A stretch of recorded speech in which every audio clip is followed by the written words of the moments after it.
আসসালামু আলাইকুম, সবাই কেমন আছেন? আশা করি সবাই ভালো আছেন। আলহামদুলিল্লাহ, আপনাদের দয়ায় আমিও ভালো আছি। আমাদের পুকুরের পানি নষ্ট হয়ে গেছে। প্রচুর পরিমাণে পানি আছে, তারপরও পুকুরের পানির কালারটা কেমন জানি নষ্ট হয়ে যাচ্ছে। নষ্ট হয়ে গেছে বললেই চলে।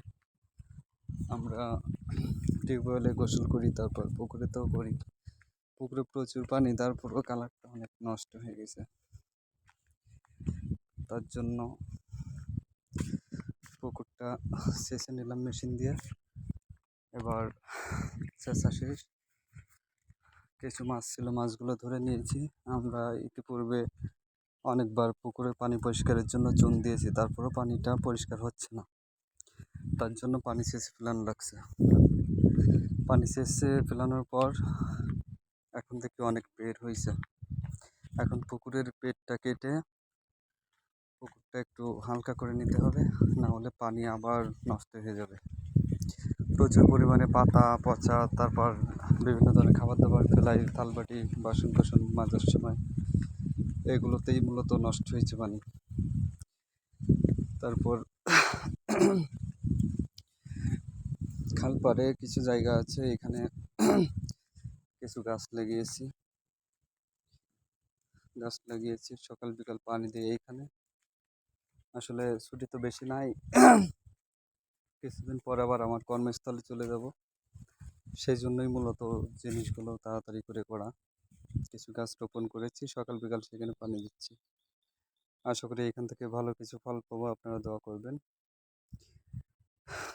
আমাদের বাড়ির পাশে একটা ছোট খাল আছে, খালের পাশেই মূলত আমি সেই গাছগুলো রোপণ করেছি। এই যে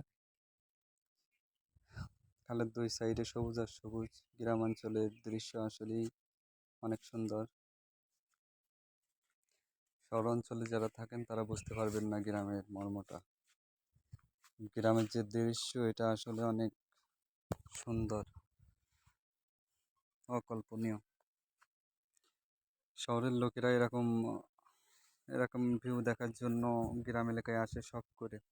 আমরা সবসময় গ্রামের ভিতর থাকি, তো এই দৃশ্যগুলো দেখি, এই জন্য আমাদের কাছে হয়তো অতটা ভালো লাগে না। কিন্তু যারা শহর অঞ্চলে থাকে, গ্রাম এলাকার মুক্ত বাতাস আলো বাতাস দেখতে পারে না, সবুজ সমারোহ দেখতে পারে না, এনারা দেখার জন্য অধীর আগ্রহে উদ্বিগ্ন থাকে। আমরা সবসময় দেখি, তো এই জন্য হয়তো আমাদের কাছে এতটা ভালো লাগে না। এরপর আমাদের টাকলা বাহিনী বিচ্ছু বাহিনী, ওই ছোট একটা টাক, এই যে বড় একটা টাক। এই টাক দুইটা আমার মেয়ে, সবাই দোয়া করবেন ওদের জন্য। পিছনেরটা আমার ভাতিজা, ওই যে আমার আপা আমার মেয়েকে নিয়ে বসে আছে। খুবই পাকনা ছোটটা, সবাই দোয়া করবেন ওদের জন্য। বড়টা কয়েকদিন আগে অনেক অসুস্থ ছিল, ওকে ডাক্তার দেখে মোটামুটি আল্লাহর রহমতে এখন সুস্থ হয়েছে। টাইফয়েড নিউমোনিয়া দুটোই একসাথে হয়েছিল, এখন আল্লাহ দিলে অনেক সুস্থ আছে। তো সবাই ভালো থাকবেন। আসসালামু আলাইকুম।